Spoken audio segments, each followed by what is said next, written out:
Bismillahirrahmanirrahim. Assalamu alaikum, dear students. Today, our topic is about Euclidean domain. Before starting Euclidean domain, just recall the division algorithm. Division algorithm for set of integer. तो division algorithm क्या कहता है कि कोई भी अगर हमारे पास दो इंटीजर हो, कोई भी इंटीजर है हमारे पास, तो जाहिर है ये कंपेरेबल है। इनमें से कोई एक जो है वो स्मॉलर नंबर होगा, कुछ एक जो है वो ग्रेटर इंटीजर होगा। तो वी कैन ऑलवेज डिवाइड। तो से कि n जो है वो ग्रेटर है, there exist a number q which will be the quotient, and there exists a number r which will be the remainder. तो ये इक्वेशन हमेशा सेटिस्फाई होगी। दिस q is quotient और r जो है वो रिमाइंडर है, और r के ऊपर कंडीशन है। और कंडीशन क्या है कि इसकी वैल्यू जो है will be less than equal to, strictly less than equal to, जो strictly less than equal to M. M जो है डिवाइजर है। फॉर एग्जांपल, अगर हमारे पास ये नंबर जो है वो एम की वैल्यू जो है उसे 3 है, एन जो है वो 7 है, then N then 7 can be written as 3 into 2 plus 1. Here Q जो है वो आपके पास 2 है, तो क्वोशिएंट, और रिमाइंडर जो है वो 1 है। तो this is the division algorithm. और आप रिकॉल करें तो हमने इसकी मदद से फिर सेट ऑफ जो फाइनाइट रिंग, फाइनाइट ग्रुप्स जो है वो डिफाइन किए थे एंड सो ऑन। अब हमारा टास्क ये है कि हमने इस डिवीजन एल्गोरिदम को जनरलाइज करना है। तो यहाँ पर जो है वो जी है। तो जनरल कोई भी इंटेग्रल डोमेन हो तो उसके लिए डिवीजन एल्गोरिदम को हम जनरलाइज करेंगे। तो उसी तरह ये कंडीशन जो है वो भी जनरलाइज हो जाएगी। तो हम जो है वो सबसे पहले डिफाइन करते हैं यूक्लिडियन नॉर्म। बिल्कुल इसी को देखते हुए यूक्लिडियन नॉर्म, जैसे डिवीजन एल्गोरिदम में हमने देखा था। यूक्लिडियन नॉर्म क्या है? यूक्लिडियन नॉर्म को अगर हम इस तरह से ई डॉट एन से डिनोट करें, इज एन इंटेग्रल डोमेन से D, sorry, on an integral domain D is a function. This is a function, and we will denote this function by this V, or the domain of this function is the non-zero element of D. This is non-zero element of D. उससे कि हम non-zero element को D star से denote करें, and the and the set of images is the non-negative integers V plus union 0। तो ये हमारे पास non negative integers है। तो ये फंक्शन जो है वी जो है वो एक फंक्शन है। तो हम इस वी को कहेंगे कि ये यूक्लिडियन नॉर्म है अगर ये दो कंडीशन सेटिस्फाई हो। पहली कंडीशन ये है कि for all A B belongs to D where B is not equal to 0, there exist Q and R. बिल्कुल जैसे हमने जो है डिवीजन एल्गोरिदम में देखा कि जैसे ही दो नंबर आपके पास हो तो आप जो है छोटे नंबर से डिवाइड कर सकते हैं, और जाहिर है वो divisor must be not be equal to 0। तो Q R such that A is equal to B Q plus R. और जैसे वहां पर कंडीशन थी कि आर की वैल्यू जो है वो ज्यादा से ज्यादा b-1 हो सकती है, डिवाइजर से एक कम ही होगी। यहाँ पर भी उसी तरह से ये कंडीशन है कि ये जो इसकी वैल्यू है, अगर इसे हम वैल्यू से करें तो v of r will be less than equal to v of p, से -1 या स्ट्रिक्टली लेस देन बी।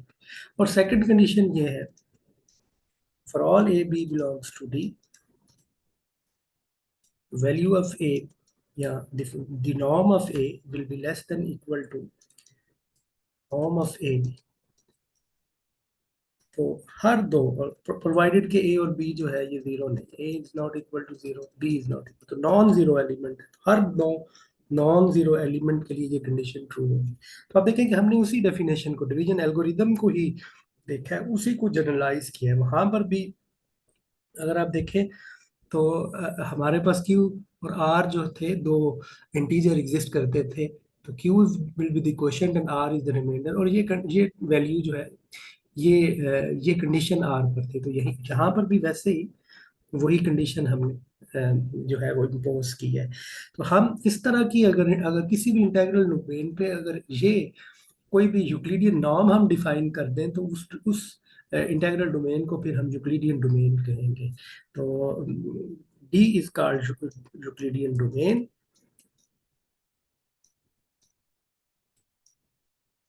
इसे अगर हम ई डी से डिनोट करें, if there exist a Euclidean norm, अगर यूक्लिडियन नॉर्म को मैं v से डिनोट करूं, तो if there exist a Euclidean norm on d। तो जब भी किसी यूक्लिडियन डोमेन पे हम इस तरह का नॉर्म डिफाइन कर ले, फंक्शन डिफाइन करें, तो वो उसे यूक्लिडियन डोमेन कहेंगे। फॉर एग्जांपल अगेन हमारी एग्जांपल z ही है। z हम ऑलरेडी जानते हैं, z is a integral domain. तो z जो है वो यूक्लिडियन डोमेन भी है। तो अगर ये यूक्लिडियन डोमेन है तो हमें इसके लिए यूक्लिडियन नॉर्म डिफाइन करना पड़ेगा। तो डिफाइन z, ये हम अगर यूक्लिडियन नॉर्म जो है वो डिफाइन करें, अब ये नॉन जीरो इंटीजर्स, n जो है वो कोई भी इंटीजर हो सकता है सिवाय जीरो के, और इसकी वैल्यू जो है वो नॉन नेगेटिव आनी चाहिए। तो हम इसके लिए ये एब्सोल्यूट फंक्शन जो है वो डिफाइन कर दें। तो ये हम डिफाइन करें, तो अगर आप कंडीशन देखें तो पहली दोनों कंडीशन जो है वो ट्रिवियली डिफाइन वो सेटिस्फाई होंगी। पहली कंडीशन क्या थी कि कोई भी वैल्यू जो है अ, जो जब भी आपके पास दो इंटीजर होंगे ए और बी, तो there exist, this is division algorithm, के पास क्यू और आर जो है वो एग्जिस्ट करेंगे such that A is equal to B Q plus R, और आर जो है इसके ऊपर कंडीशन है कि आर की value will be less than equal to N. और यहाँ पर वही जो डेफिनेशन वी ऑफ आर जो है, जो हमने डिफाइन की थी कि वैल्यू जो है वी ऑफ आर की, वो that will be less than equal to V of P. तो ये असल में वी है। तो V of R, the value of R, इस केस में ये आर ही है, will be less than equal to V of B. तो ये जो है बाय डेफिनेशन ये पहली कंडीशन सेटिस्फाई हो जाएगी। और इसी तरह से जो सेकंड कंडीशन है, उसमें अगर आप कोई से भी दो एलिमेंट लें, तो इस value V of A, so the value of phi of a जो है this will be equal to and v of b जो है, v of a b will be by definition this is equal to ab, and uh, this value is strictly less than uh, this value, और ये equal उसको कहता है जब b की value 1 है। तो आप देखें कि ये हमने z पर एक यूक्लिडियन नॉर्म जो है वो डिफाइन कर लिया। तो z जो है वो एग्जांपल है एक यूक्लिडियन डोमेन की। और इसी इसके साथ ये हमारे पास रिजल्ट्स हैं कि हर यूक्लिडियन डोमेन जो है,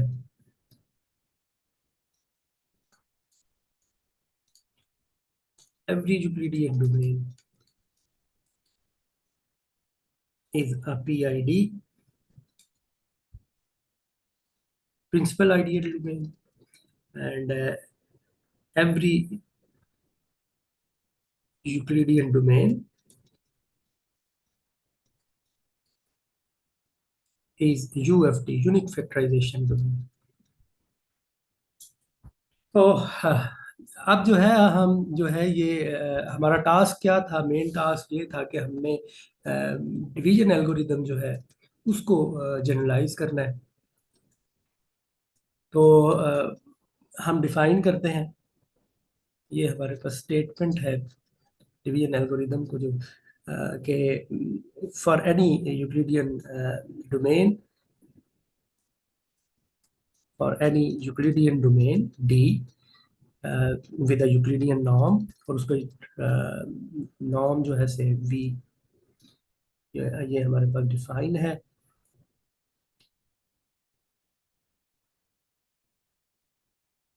and let A B belongs to D, और ये नॉन जीरो एलिमेंट है, A and B are not equal to zero, non zero elements हैं। And let R one be as in condition one, condition one में जिस तरह R one define है for Euclidean norm,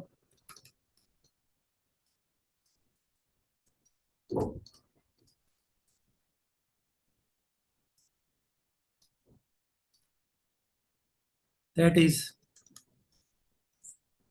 A is equal to B Q one plus R one. और चूंकि ये condition one को satisfy कर रहा है, तो मीन के इधर R one is equal to zero, इधर R one is equal to zero, R its value is less than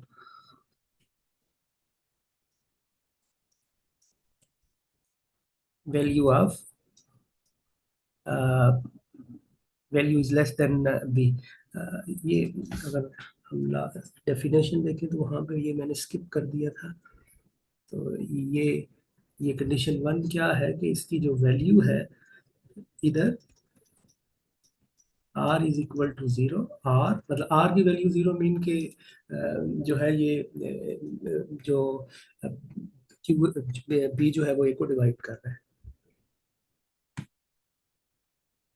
तो ये हमारे पास वैल्यू है, ये कि अगर हमारे पास दो नंबर्स हो ए और बी इस यूक्लिडियन डोमेन में, और आर वन एग्जिस्ट करता है जो कि सेटिस्फाई करता है कंडीशन वन को, तो देन बाय डेफिनेशन ये चीज जो है वो ट्रू होगी।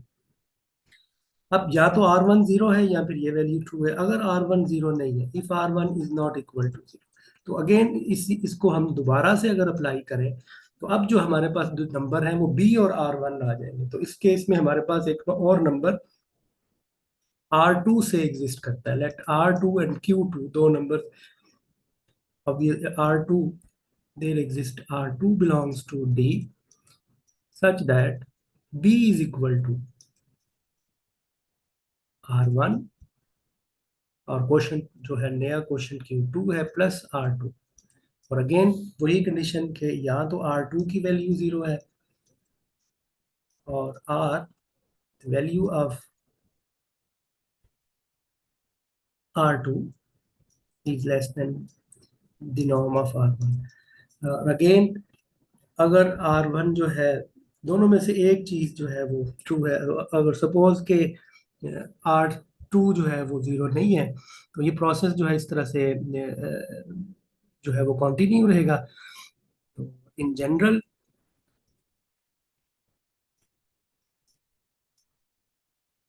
let r I plus 1 be such that r I minus 1 is equal to r I q I plus 1 plus r I plus 1। And again condition क्या है कि ये जो आपके पास रिमाइंडर है r I plus 1, इस value is zero, r the norm of r I plus 1 is less than norm of r I। और ये प्रोसेस जो है, ये जो अब देखिए ये हमारे पास सीक्वेंस ऑफ नंबर्स जो है वो बन रहा है, R one two R three and so on, this sequence must terminate, must terminate. जब तक ये नहीं होगी, हम इसी तरह से ये सीक्वेंस ऑफ नंबर्स जो है वो फाइंड आउट करते जाएंगे। और उस केस में आर आई से R I is equal to 0, तो उस केस में ये जो नंबर है, then GCD of A and B will be R I minus 1। और फर्दर जो ये वैल्यू है, ये जो जीसीडी है, अगर इस जीसीडी को हम डी से डिनोट करें तो तो ये इस इक्वेशन को ये सेटिस्फाई करेगा, लैम्डा ए प्लस म्यू बी, इस इक्वेशन को भी ये सेटिस्फाई करेगा। तो अब देखिए, ये जो डिवीजन एल्गोरिदम है ये हमें जीसीडी की कोई से दो नंबर का जीसीडी फाइंड आउट करने में हेल्पफुल होगा। और इन जनरल हमें आप देखें कि जब हम जनरली जीसीडी फाइंड आउट करते हैं कोई से भी दो नंबर से, कि अगर ये ए की वैल्यू 24 है, बी की वैल्यू से 36 है, तो क्या तरीका होता है कि हम पहले इसकी प्राइम फैक्टराइजेशन करते हैं। तो ये 2⁻³ इसी तरह से 36 जो है वो असल में ये, तो यहाँ से हम प्राइम फैक्टराइजेशन करते हैं और फिर देखते हैं ग्रेटेस्ट कॉमन डिवाइजर क्या है। तो इस केस में जो है वो जो आपका कॉमन डिवाइजर है वो जीसीडी अगर आप ये निकालें तो दैट विल बी 12। तो 2⁻², दोनों में कॉमन है और 3 भी कॉमन है, तो इट मीन कि ये 12 जो है वो आपका जीसीडी है। तो अब देखिए, जब आपने यूजुअल वे से जब आप जीसीडी फाइंड आउट करेंगे तो आपको प्राइम फैक्टराइजेशन करनी पड़ती है। लेकिन ये जो एल्गोरिदम है इसमें देखिए, आपको जैसे ही नंबर बड़ा होगा तो ये प्राइम फैक्टराइजेशन करना मुश्किल हो जाएगा। तो ये इसमें आपको फैक्टराइजेशन करने की जरूरत नहीं, आप इस तरह से चलते जाए और ये प्रोसेस उस वक्त तक कंटिन्यू, डिवीजन ये जो थ्योरम है इसको उस वक्त तक अप्लाई करते हैं जब तक जो है आपके पास आर आई की वैल्यू 0 नहीं आ जाती। इसको हमने एक एग्जांपल से इसको समझने की कोशिश करते हैं। फॉर एग्जांपल, अगर हम ए और बी की वैल्यू ले लें, जैसे कि ए की वैल्यू है 2, 2, 4 से, अब देखें ये नंबर मैंने बढ़ा लिया है, तो अब इनकी फैक्टराइजेशन जो है ये मुश्किल होगी। तो हम जो है इसको इसके ऊपर ये एल्गोरिदम, ये जो एल्गोरिदम है ये अप्लाई करते हैं। ये डिवीजन जनरलाइज डिवीजन एल्गोरिदम जो है फाइंड आउट करते हैं, find GCD of A be using division algorithm जो अभी हमने डेवलप किया है। तो ये ए और बी की वैल्यू अगर हम इसे डिवाइड करें, आपके पास बी जो है वो स्मॉलर नंबर है, तो अगर हम इसको सॉल्व करें तो that value will be equal to 3266 multiply by 6 plus 2875। तो यहाँ पर जो R1 की वैल्यू है दैट इज 2875, ये आपके पास R1 की वैल्यू है, और ये जो है वो आपके पास Q1 की वैल्यू है। और नेक्स्ट, अब क्योंकि वैल्यू 0 नहीं है तो नेक्स्ट स्टेप में क्या होगा, यही वैल्यू इधर आ जाएगी 3266। अगेन इसको आप डिवाइड करें 2875 पे, तो आपके पास नया क्वोशंट जो है वो आएगा, दैट क्वोशंट इज 1, और रिमाइंडर जो है दैट विल बी 391। और इस केस में जो आपका रिमाइंडर है R2 दैट इज 391। अगेन 0 नहीं है, दोबारा से प्रोसेस रिपीट किया, अब आपके पास 287, अब आपका जो क्वोशंट है वो 391 है, इसको 391 पे आपने डिवाइड किया, तो 391 को 7 से मल्टीप्लाई करें तो रिमाइंडर जो है वो 138 आ जाएगा। तो अब R3 की जो वैल्यू है दैट इज 132.8। अगेन कंटिन्यू करें तो अब 391 है, 138, अब क्वोशंट जो है वो आपके पास 2 आ जाएगा, और रिमाइंडर जो है वो 115। तो इस केस में R4 जो है that will be your remainder. Again ये प्रोसेस रिपीट करें, 138, दिस इज 115 मल्टीप्लाई बाई 1, और आहिस्ता आहिस्ता आप देखें कि वैल्यू जो है वो कम होती जा रही है। तो R5 जो है दिस इज 23 अगेन। अब आपके पास 115 की वैल्यू है, इसको आपने 23 पे डिवाइड किया और ये 23 पर पूरा पूरा डिवाइड हो जाएगा और R6 की वैल्यू 0 हो जाएगी। और according to our division algorithm R5 जो है is our GCD of the number A and B। और इस केस में ये 23 है। तो आप देखें, तो आप इस तरीके से इस डिवीजन एल्गोरिदम को अप्लाई कर सकते हैं और जो है वो GCD जो है वो फाइंड आउट कर सकते हैं। अब इस डिवीजन एल्गोरिदम में आप देखें, आप यहाँ पर हमने ये R6 तक ये वैल्यूज फाइंड आउट, आप इसको और शॉर्ट भी कर सकते हैं।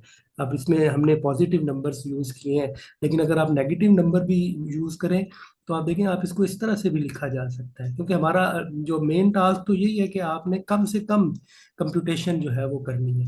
तो अब देखें, यही जो एग्जांपल है इसमें वही ए और बी है। अगर आप इसको इस तरीके से भी अगर आप इसे 3266 से डिवाइड करें और वहां पर हमने ऐड किया था, यहाँ पर आप अगर इसमें से ये सब्ट्रैक्ट कर दें तो that will be equal to this. तो इस केस में आप देखेंगे आपके पास जो R1 है दैट इज -391।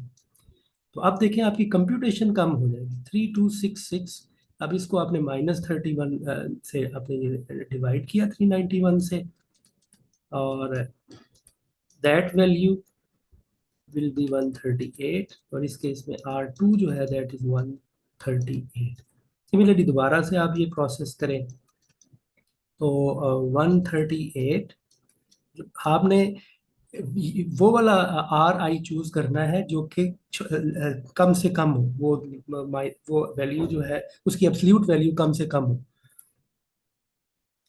और इसको अब 3 से मल्टीप्लाई करें तो अब आपके पास रिमाइंडर जो है वो 23 आ जाएगा। तो देखें कि आपकी जो कंप्यूटेशन है वो यहीं पर ही कंप्लीट हो जाएगी। 138 जो है this is completely divisible by 23 और ये रिमाइंडर 0 आ जाएगा। R4 जो है वो 0 है। तो अगेन जो GCD है, तो क्योंकि नेगेटिव नंबर से कोई फर्क नहीं पड़ता, तो अगर नंबर पॉजिटिव नंबर से डिविजिबल हो तो माइनस से उससे कोई फर्क नहीं पड़ता। तो GCD of A and B will be 23। तो आप देखें कि तो ज़रूरी नहीं है कि जो है आप अब ये जो वैल्यू है RI की ये हमेशा पॉजिटिव ही लें, तो ये नेगेटिव भी ले सकते हैं। तो इससे जो है जो आपकी कंप्यूटेशन है वो कम हो जाएगी। तो नेक्स्ट टाइम जो है वो हम जो एक्सरसाइज है 35 उसको करेंगे। तो यहाँ पर आप देखें तो इस लेक्चर में हमने यूक्लिडियन डोमेन को समझने की कोशिश की है कि यूक्लिडियन डोमेन क्या है, वही जो डिवीजन एल्गोरिथम, और हमारा जो मेन टास्क ये था कि जो डिवीजन एल्गोरिथम हम सेट ऑफ इंटीजर के लिए डिफाइन करते हैं तो उसको हमने जनरलाइज किया है किसी भी इंटीग्रल डोमेन के लिए। तो उसके लिए पहले हमने यूक्लिडियन नॉर्म डिफाइन किया है और फिर उस यूक्लिडियन नॉर्म की मदद से यूक्लिडियन डोमेन डिफाइन किया है और उसके बाद जो डिवीजन एल्गोरिदम है उसको हमने डेवलप किया है। अगेन कोई क्वेश्चन हो तो आप मुझे सेंड कीजिएगा, फिर उसको हम नेक्स्ट टाइम देखेंगे।